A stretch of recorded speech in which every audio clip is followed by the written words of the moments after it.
Келесі дәрісіміздің тақырыбы кептіру және кептіргіш аппараттары.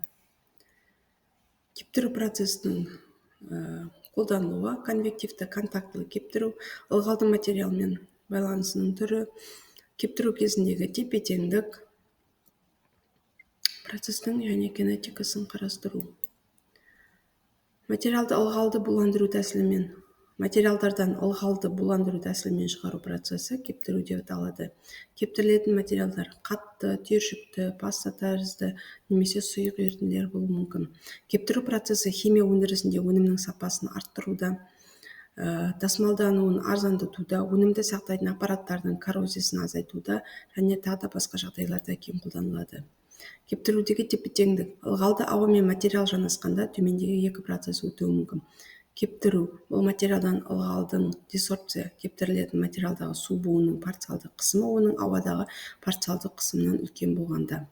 Келесі ылғалдану. Негізгі ылғал материалмен төмендегі байланыс түрлерін ұсынған. Ребендер – химиялық, физико-химиялық және физико-механикалық. Химиялық байланыстағы ылғал ол материалмен белгілі бір қатынаста берік байланысқан болады. Ал механикалық байланыс бұл кептіру кезінде жеңілдеуі шығарылады.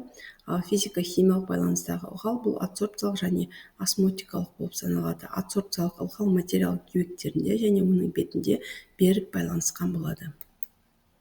Кептіру процесіндегі материалдың ылғалы келесідей бөлінеді: еркін және байланысқан. Кептіру процесінің түрлері: конвективті кептіру, сублимациялық кептіру, контактылы кептіру, радиациялық кептіру және диэлектриктік кептіру болып бөлінеді. Ал кептіргіштердің түрлеріне келетін болсақ, бұл жұмыс істеу әрекетіне байланысты кептіргіштер: мерзімді және үздіксіз әрекетті. Кептіргіш агентке байланысты ауалы, газды және булы. Кептіргіштегі қысым шамасына байланысты атмосферлық және вакуумды. Кептіргіш агент және материал ағындарының өзара бағытына байланысты бір бағытты ағынды, қарама-қарсы ағынды және айқасқан ағынды болады. Жылу беру тәсілі бойынша кептіргіштер үш түрге бөлінеді: контактылы, конвективті және арнаулы кептіргіштер. Материалдың күйіне байланысты қозғалмайтын, қозғалатын және жалған сұйылу қабаты бар кептіргіштер. Контактты кептіргіштер мұндай кептіргіштер кептіру агентімен материалмен тікелей жанасуы мүмкін болмаған кезде қолданылады. Химия өнеркәсібінде жиі қолданылатын контактылы кептіргіштер бұлар: вакуум кептіргіш шкафы, тұрақты және білекшелі кептіргіштер. Конвективті кептіргіштер. Мұндай кептіргіште материал мен кептіргіш агенттер тікелей жанасады. Бұлар яғни туннельді, камералы, ленталы, ирек ленталы, барабанды, шашыратпалы, жалған сұйылу қабатындағы және пневматикалық кептіргіштер болып бөлінеді. Кептіргіш аппараттарының негізгі сызбалары келтірілген және бөлшектері. Сонымен қатар кептіргіштердің қосымша қосалқы бөлшектері келтірілген. Бұнда бір камералы жалған сұйылу ыстық қабатты кептіргіштің негізгі технологиялық сызбасы келтірілген.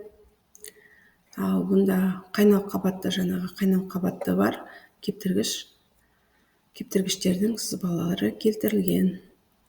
Кептіру процесінің материалдық балансы бұл кептіруге берілген ылғал материалдарының мөлшері G1 деп қарастыратын болсақ, екінші кептірілген материалдың, яғни кептіргіштен шыққан материалдың мөлшері, кептіру процесіндегі шығарылған ылғалдың мөлшері есептеледі.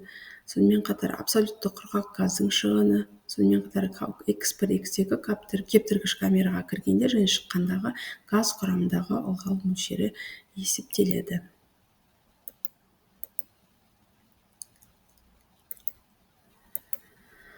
Өндірісте жалпы туннельді кептіргіштер, негізгі туннельді кептіргіштердің сызбасы келтірілген. Сонымен қатар басқа аппараттар тәрізді кептіргіш аппараттары да бұл, яғни өндіріс үшін өте маңызды аппараттар болып саналады. Сондықтан бұл аппараттарды меңгеру өте маңызды.